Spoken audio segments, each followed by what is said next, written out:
Hello all, Project Wargaming, back with a video on a game I'm about ready to play with some friends of mine. So, getting ready to play a game with three guys who've never played Fire and Fury before, never really done much miniature gaming at all. And so, pretty excited to kind of try to get them into it slowly but surely.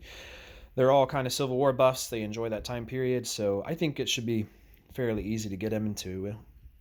But I thought I'd take this opportunity just to show you what I got set up here. So um, obviously have a cigar box mat underneath of the terrain. I am using those hills that I showed you underneath, along with that big one over there. That's still the regular old foam.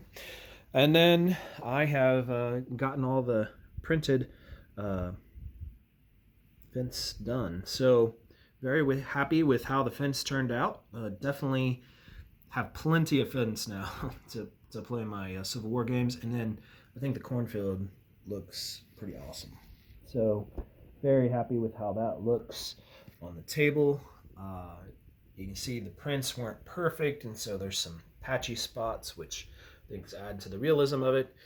And then you got just some regular old fields that I have made in previous videos, and got all this stuff set up. So I think the table looks pretty good. So it's gonna be fun to play on it. I did want to take a moment just to kind of explain how I set up my troops for playing a game. So in Fire and Fury, I play Fire and Fury Brigade, and so each one of these represents a full brigade.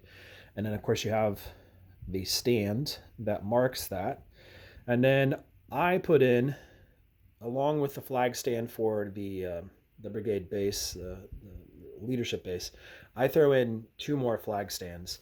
Now in a brigade you would have 3 to 5, sometimes 6. I mean, there's all kinds of variations on it, but typically 3 to 5 regiments. And so, throwing in some extra flags actually, I think, makes it look a little bit more like a brigade than just like a regiment. So the other advantage to that is, over time, we've realized that you can take these flags here and put them at the ends of your brigade, and then that kind of marks the territory, or marks where the brigade ends and begins. And so it's a little bit easier to count as you're going through your troops, and then it's easier to move, and you don't kind of mix and match your troops as you're doing it.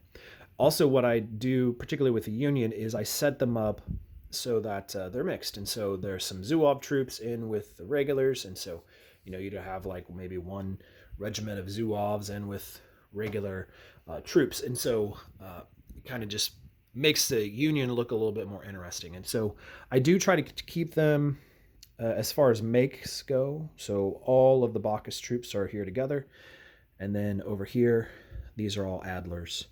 And so I try to keep those same mix together.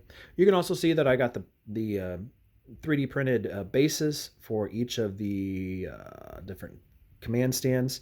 So that, and then the infantry, or the leaders, the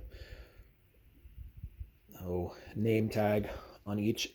Doesn't always stick perfectly, but all you got to do is just kind of stick it back on there, and it seems to work. And then of course for the cannons, I think they work just fine. So obviously at this level they're a little bit obnoxious to take up, but when you stand up here, not nearly as obnoxious, and doesn't really interfere with the miniatures as much.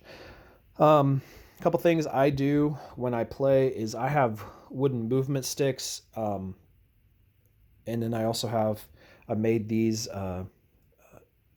gun sticks, so they have the range for their artillery pieces, and then in there it also has the number of fire points that it produces in that range band, so that speeds up play as well.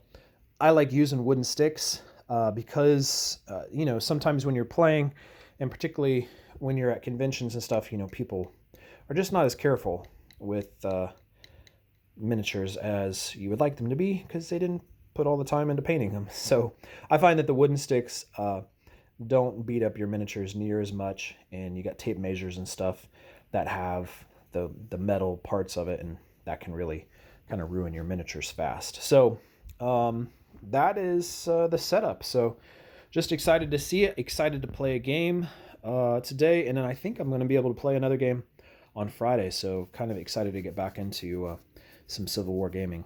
So anyways, that is it. Talk to you later.